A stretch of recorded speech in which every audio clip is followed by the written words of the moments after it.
Assalamualaikum warahmatullahi wabarakatuh. Saudara-saudara mahasiswa yang saya cintai, kali ini kita membahas mengenai perbedaan antara penelitian ilmu sosial terhadap ilmu natura. Jadi ilmu sosial kemudian kita bandingkan dengan ilmu natura. Nah, apakah penelitian-penelitian kedua ilmu ini berbeda atau tidak?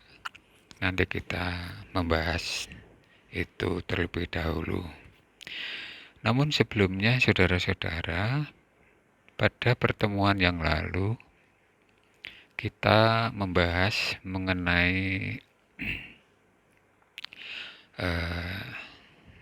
pada pertemuan yang lalu ya kita membahas mengenai jenis-jenis penelitian. Jadi kita tahu pada pertemuan yang lalu bahwa kita ada penelitian yang disebut sebagai penelitian dasar dan kemudian ada yang disebut sebagai penelitian terapan, yang mana pada tugas yang lalu saya menggunakan kedua jenis penelitian ini sebagai tugas ya.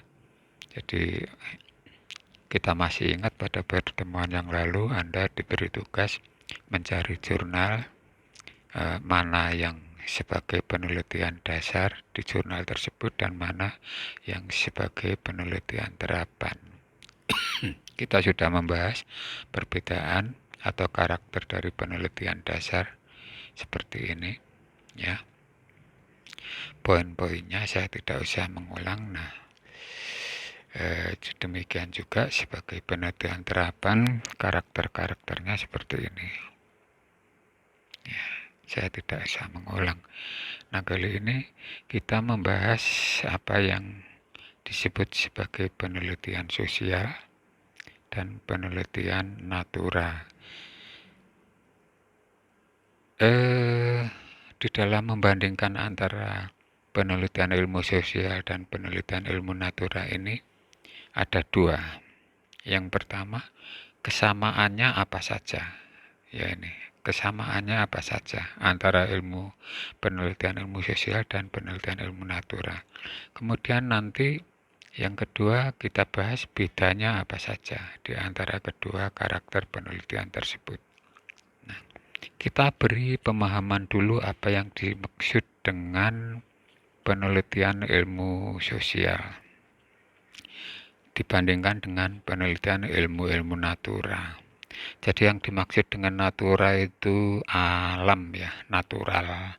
Jadi kasarnya penelitian ilmu natura itu adalah penelitian-penelitian ilmu alam. Nah, apa saja itu? Ya, misalnya ilmu pertanian itu adalah penelitian ilmu natura. Jadi yang menjadi objek penelitian itu kejadian alam. Fisika, kimia itu ilmu natura. Ya, sedangkan pada ilmu sosial, penelitian ilmu sosial itu yang diteliti objek penelitiannya itu adalah kegiatan-kegiatan manusia.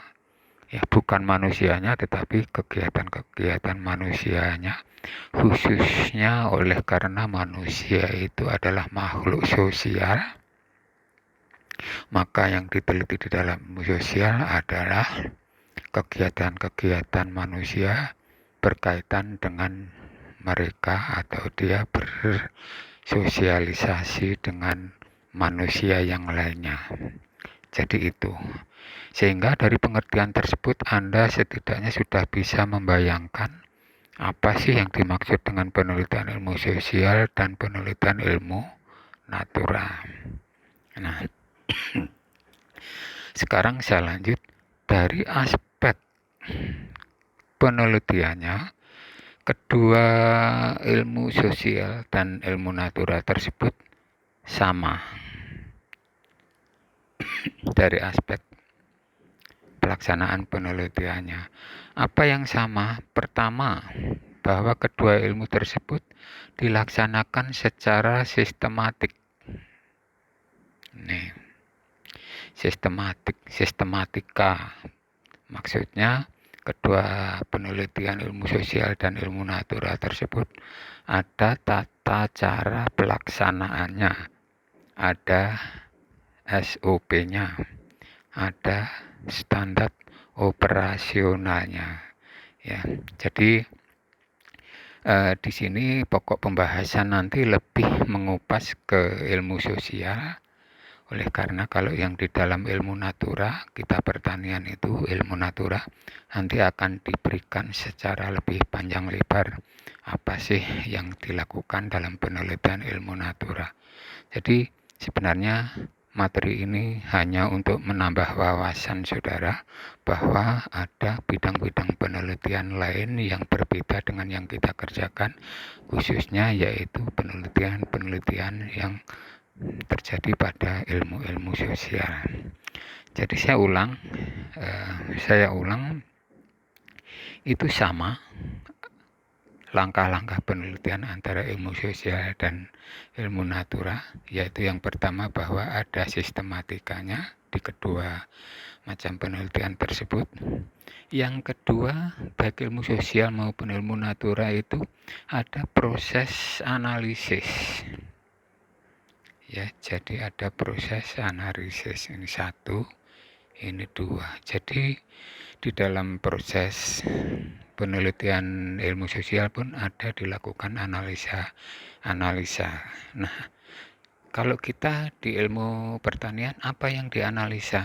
Yaitu adalah data yang kita ambil dengan cara mengukur parameter-parameter atau variabel-variabel penelitian. Tetapi di dalam ilmu sosial juga terdapat parameter-parameter. Nah, apa itu? Parameter ya, ini fenomena sosial.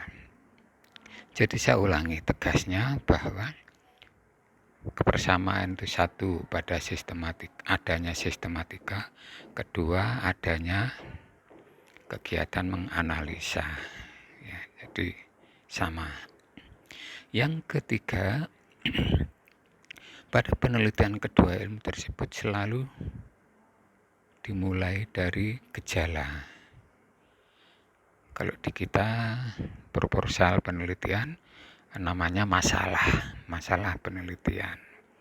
Ya, jadi semua masalah itu bisa dipecahkan. Ya, jadi kalau di ilmu sosial bisa dipecahkan atau dijelaskan. Misalnya terjadinya kalau di contoh ilmu sosial itu terjadinya kenakalan remaja pada saat sekarang itu bisa dijelaskan sebabnya apa. Ya, bisa dijelaskan misalnya karena tidak taat agama, ya di dalam beragama itu tidak mentaati syariat-syariat agamanya, misalnya seperti itu ya. Jadi saya ulang, 1, 2, ini hal yang sama ya. Kemudian yang ketiga, keempat, bahwa keduanya adalah menggunakan metode ilmiah. Metodenya metode ilmiah. Nah, ini berbeda sedikit pengertiannya yang dengan sistematik itu ya. Metode ilmiah itu suatu cara, tapi kalau sistematik itu suatu SOP, urutan. Tapi kalau metode ilmiah itu cara ilmiah, jadi berdasarkan ilmu, maka disebutnya sebagai metode ilmiah. Saya ulang, baik ilmu sosial maupun ilmu natura, keduanya menggunakan metode ilmiah. Sehingga saya rekap lagi, 1, 2,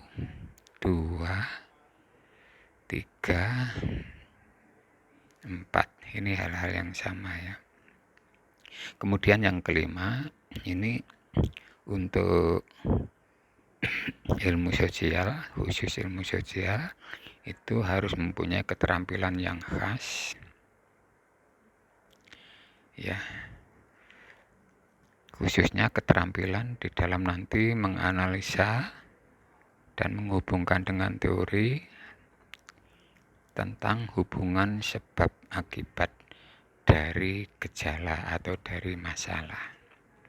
Ya, jadi saudara, inilah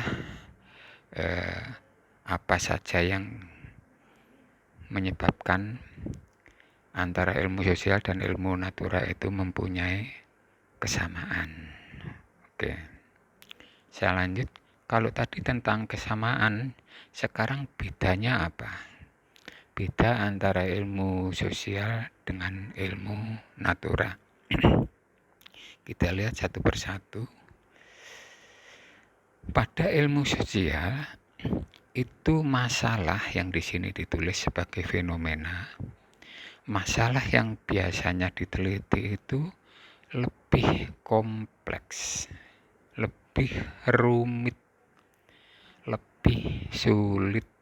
Ya, nanti kita jelaskan mengapa ilmu sosial itu fenomenanya lebih kompleks atau lebih rumit. Ya, satu. Yang kedua, data pada ilmu sosial itu sering tidak bisa dikontrol. Maksudnya apa? Ya, misalnya kita meneliti mengapa usia muda banyak yang terlibat ke dunia pelacuran gitu ya. Kan kemarin ada istilah cabe-cabean. Itu anak-anak cewek yang masih kecil, belum dewasa tetapi sudah terjun ke dunia pelacuran. Nah, itu diteliti oleh ilmu sosial. Nah, untuk menyampaikan karakter-karakter dari kasus tersebut, maka diperlukan data. Ya, diperlukan data ini. Nah, data ini sifatnya sering tidak dapat dikontrol. Jadi, kalau pada ilmu natura, eksakta kan tinggi tanaman, itu pasti segitu, dapat dikontrol. Kemudian peta percobaan, bisa kita kontrol dengan cara menerapkan rancangan acak kelompokkah atau rancangan lengkapkah, itu bisa dikontrol. Tapi di ilmu sosial tidak bisa, sehingga datanya sering tidak eksak. Datanya sering berupa narasi, tidak bisa diangkakan, berupa narasi atau berupa gambar, foto. Datanya yang kemudian dari foto itu dibuat cerita, dibuat narasi, seperti itu ya. Jadi pertama tadi dari bahwa ilmu sosial, masalah yang dipecahkan atau fenomena tadi lebih kompleks, dan yang kedua, datanya di ilmu sosial itu sering tidak eksak ya. Kemudian permasalahan dalam ilmu sosial lebih banyak disebabkan oleh masalah orientasi. Jadi penelitian di ilmu sosial itu yang diteliti seringnya berkaitan dengan masalah orientasi yang sangat luas. Orientasi itu keinginan manusia, karena objek dari ilmu sosial itu tadi manusia kan. Nah, orientasi setiap manusia berbeda-beda sehingga orientasi ini sangat luas. Untuk menjelaskan hal yang sangat luas itu sulit. Ya, kalau di kita skripsi itu kan masalah itu bisa dikerucutkan ya. Misalnya meneliti tentang pupuk, maka dipilihlah pupuk apa. Kan pupuk macam-macam, ada pupuk organik, pupuk anorganik ya. Dipilihlah pupuk anorganik, bukan yang organik. Anorganik itu ada macam-macam, ada NPK, dipilihlah lebih khusus lagi pupuk N gitu. N itu macam-macam, bisa cara memberikan, ya bisa saat memberikan, bisa dosis. Maka dipilihlah dosis sehingga judulnya pengaruh dosis urea misalnya. N kan keterwakilan dari urea dan seterusnya, sehingga pada ilmu natura itu permasalahan bisa dipersempit, tetapi di dalam ilmu sosial permasalahan itu sering sangat luas ya. Jadi itu perbedaan dari ilmu sosial dan ilmu natura. Nah, sekarang ditinjau dari aspek penelitinya ya, ditinjau dari aspek penelitinya. Peneliti antara ilmu sosial dan ilmu natura. Karakter peneliti dari kedua cabang ilmu tersebut ini. Kalau pada ilmu natura, penelitinya itu bersifat imparsial. Imparsial itu tidak terlibat di dalam sistem yang sedang diteliti. Jadi kalau Anda misalnya meneliti tanaman jagung, maka Anda tidak terlibat ke dalam sistem tanaman jagung itu. Anda adalah orang luar yang kemudian mengukur dari karakter pertumbuhan tanaman jagung itu. Tapi kalau ilmu sosial, itu tidak dapat dia bersifat imparsial. Maka dia harus parsial. Penelitinya itu parsial. Jadi yang dimaksud tidak dapat imparsial berarti dia parsial. Parsial itu maksudnya adalah bagian dari objek yang sedang diteliti itu. Saya ambil contoh. Tadi penelitian tentang anak muda yang banyak terlibat di dalam tadi yang istilah saya itu anak muda yang terlibat di dalam kegiatan yang negatif ya. Jadi dia untuk bisa mendapatkan data dari kegiatan anak muda yang berkarakter negatif itu, dia harus terjun, dia harus parsial, ikut berproses dengan kegiatan anak muda yang negatif tersebut. Jadi dia harus terlibat di situ untuk bisa mendapatkan data yang bagus. Jadi saya ulang, kalau penelitian natura itu imparsial, tidak terlibat langsung dalam proses, tetapi kalau penelitian ilmu sosial, penelitiannya itu harus parsial. Dia tidak dapat imparsial, dengan kata lain penelitinya harus ikut terlibat di situ. Jadi kalau mau meneliti pelacuran, ya dia harus terjun ke pelacuran itu ya. Datang ke kompleks ya, seolah-olah mau menjadi pelanggan seperti itu ya. Jadi dia tetap membayar, jadi seolah-olah sebagai pelanggan supaya dia mengetahui apa yang terjadi di dalam dunia pelacuran tersebut. Itu yang dimaksud parsial. Kemudian yang kedua, kalau peneliti ilmu natura itu dia tidak mengharapkan dapat mengubah alam. Jadi ya udah adanya seperti itu. Dia tidak mengharapkan diubah. Tetapi kalau peneliti ilmu sosial, dia ikut, dia berharap masalah yang sedang diteliti itu dapat diubah. Jadi ini dapat diubah perbedaannya ya. Jadi itu kenapa tujuan serta hasil penelitian ilmu sosial itu untuk keperluan masyarakat, jadi untuk melayani keperluan masyarakat. Jadi maksudnya biasanya hal-hal negatif yang terjadi di masyarakat itu supaya tidak terjadi berulang-ulang, itu solusinya segera bisa digunakan oleh masyarakat. Jadi itu. Ditinjau dari segi umur ya. Segi umur, maksudnya umur itu mana yang lebih dulu di dunia ini, apakah penelitian ilmu natura ataukah penelitian ilmu sosial. Jadi ini ilmu natura itu lebih tua umurnya dibandingkan dengan ilmu sosial. Jadi ilmu natura lebih dulu ada dibandingkan dengan ilmu sosial.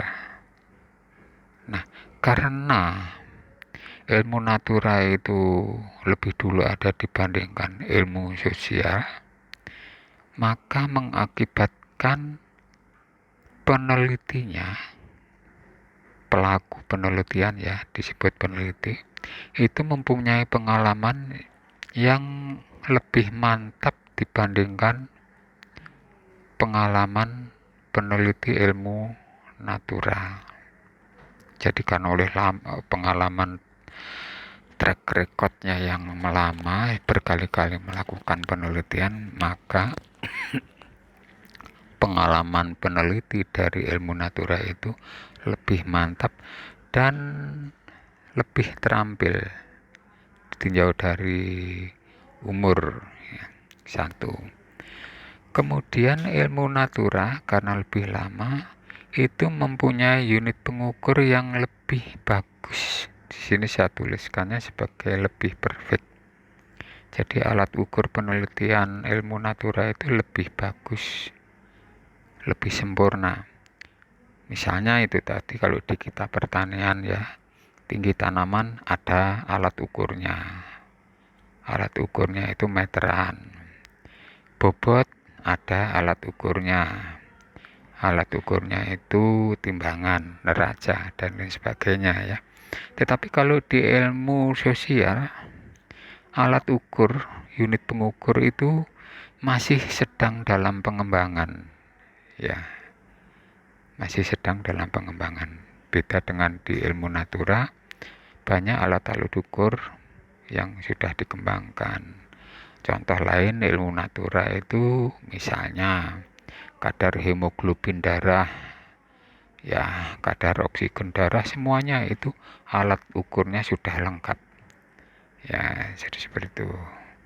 Ya oleh karena ini tadi pengalaman dari peneliti ilmu natura itu jauh lebih banyak karena umurnya lebih lama, lebih tua. Kemudian ilmu natura itu sudah menggunakan metode-metode kuantitatif yang ekstensif. Ya, metode kuantitatif yang ekstensif.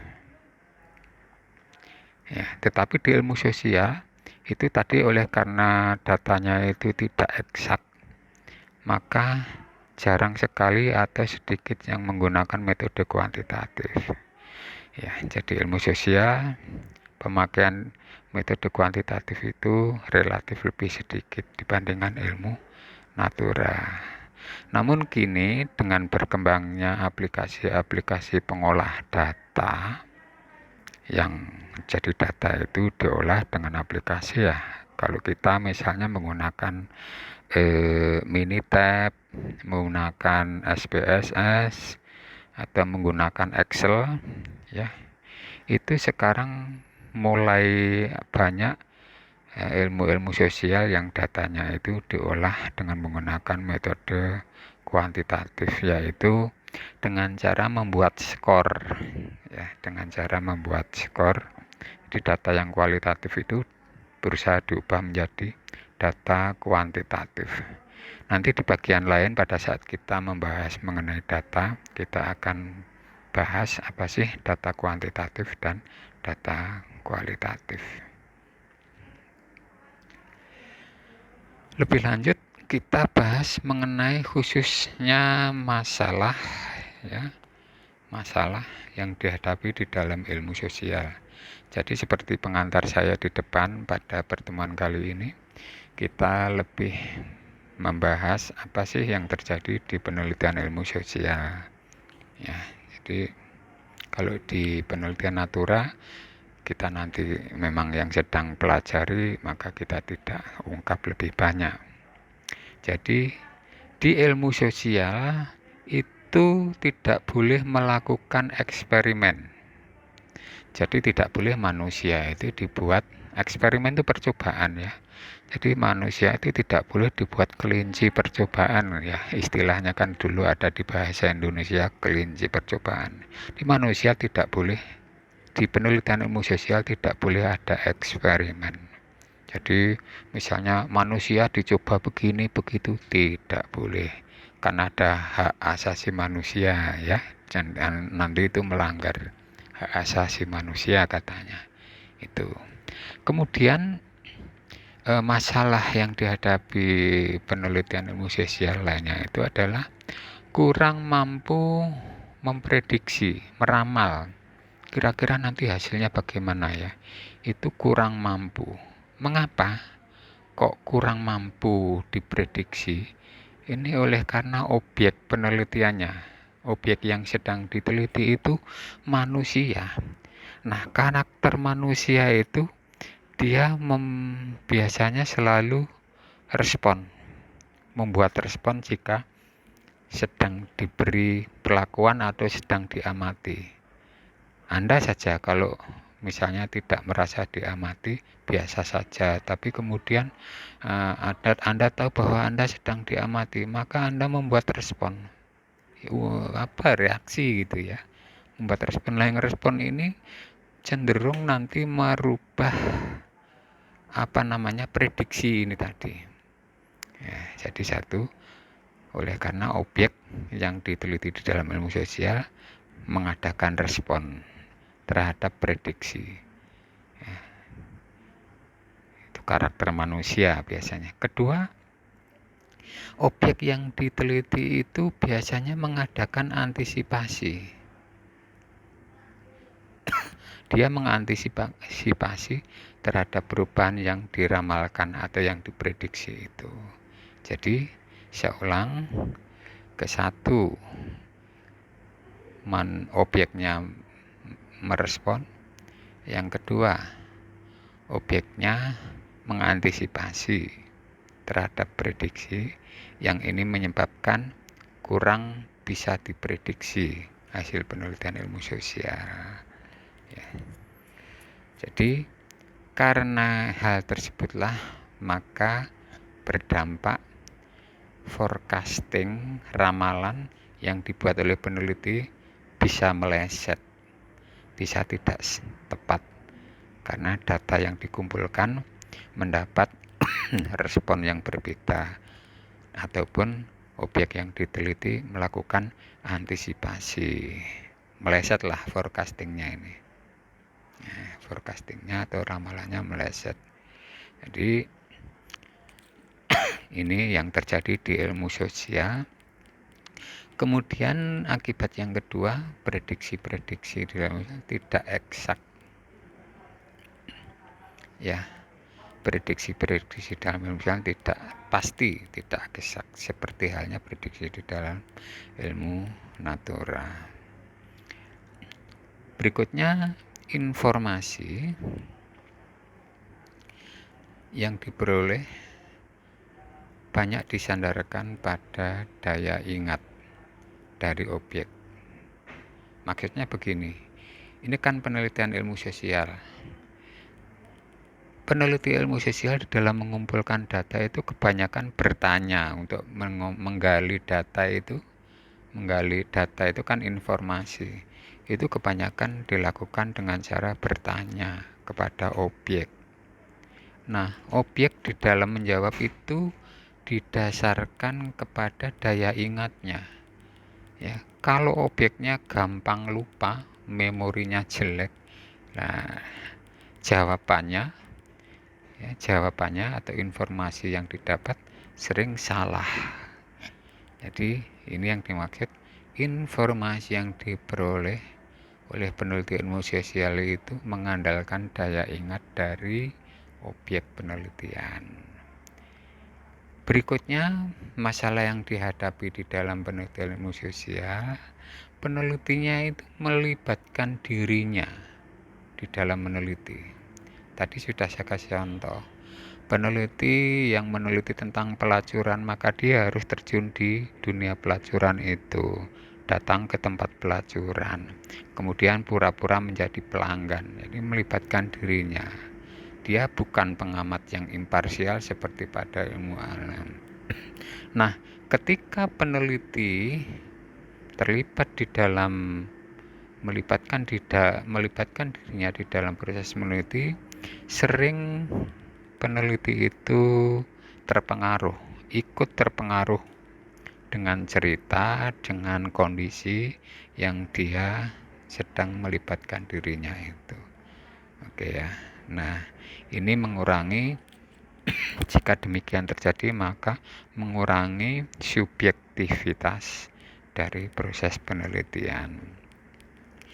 Berikutnya, variabel-variabel fenomena sosial itu sulit untuk diukur Kalau di pertanian kan variabelnya tinggi tanaman, gampang itu diukur, ada alatnya, ada tata caranya. Tetapi di ilmu sosial itu sulit diukur secara kuantitatif. Tadi sudah saya jelaskan di atas, saya singgung di atas ya. Dan tidak dapat mengadakan perlakuan-perlakuan. Mengapa? Ini di ilmu sosial tidak boleh ada percobaan. Percobaan kan semacam memberi perlakuan-perlakuan. Ya, jadi itulah hal-hal atau masalah-masalah yang dihadapi oleh peneliti ilmu-ilmu sosial. Poin-poinnya seperti itu. Jadi dipahami ya bahwa di luar sana itu ada pengelompokan penelitian. Kalau yang pada pertemuan yang lalu saya menjelaskannya pengelompokan penelitian sebagai penelitian dasar dan penelitian terapan, tetapi kini sebenarnya ada di luar sana banyak ada pengelompokan penelitian yang lain yang kemudian sedang kita bahas saat ini adalah penelitian sosial dan penelitian natural. Kita lanjutkan pada pokok bahasan yang lain. Saudara, sebelum kita memahami langkah-langkah apa yang harus kita lakukan sebagai peneliti saat sekarang ini, sebenarnya pada masa lalu itu kita bahas sudah terdapat kegiatan-kegiatan penelitian. Jadi saya ambil contoh Charles Darwin. Itu kan Anda kenal ya, waktu belajar biologi, Charles Darwin ini meneliti tentang adanya evolusi manusia kan. Teori Darwin itu mengatakan bahwa manusia sekarang itu dulu asal usulnya dari kera, ya kan? Ada gambarnya tahapan-tahapan perubahan dari kera yang kemudian sampai terakhir sekarang itu menjadi manusia, yang mana kera itu dulu berjalannya awalnya merangkak, kemudian setengah merangkak, semakin tegak sampai manusia sekarang berjalan tegak. Jadi itu salah satu yang kita maksud adalah penelitian tempo dulu. Yang tujuan utama kita membahas penelitian tempo dulu itu kita lihat progresnya dari aspek-aspek teori dasar penelitian ya. Jadi Charles Darwin ini melakukan penelitiannya itu dengan menggunakan teori induksi. Induksinya pun induksi yang terpencar. Jadi induksi itu apa sih? Teori induksi. Induksi itu mengambil kesimpulan dari banyak fakta. Ya, teori ini sulit dan hanya bisa atau kebanyakan hanya dilakukan oleh orang-orang yang jenius. Ya, Darwin ini orang yang jenius sehingga bisa menciptakan teori atau dalil yang sampai sekarang masih dipercaya kebenarannya. Nah, apa yang dilakukan Darwin? Ini yang dilakukan Darwin.